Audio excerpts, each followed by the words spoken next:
বর্ণিত, তিনি বলেন, আমি 10 বছর নবী সাল্লাল্লাহু আলাইহি ওয়াসাল্লামের খিদমত করেছি। কত বছর?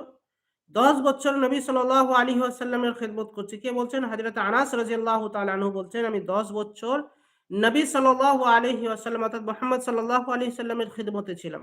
10 বছর। কিন্তু তিনি কখনো আমাকে উফ শব্দটি বলেননি।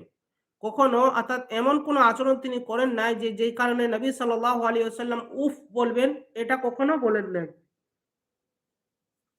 হযরত আনাস রাদিয়াল্লাহু তাআলা আনহু খুব ছোট্ট থেকে রাসূল সাল্লাল্লাহু আলাইহি সাল্লামের কাছে থাকতেন এবং 10 বছর ছিলেন। একটানা কত বছর?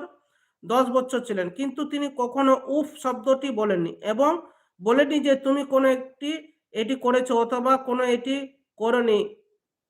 একথাও কখনো বলেন নাই যে তুমি এই কাজটা করে ফেলেছো বা এটা তুমি করোনি বা এটা তুমি করলে।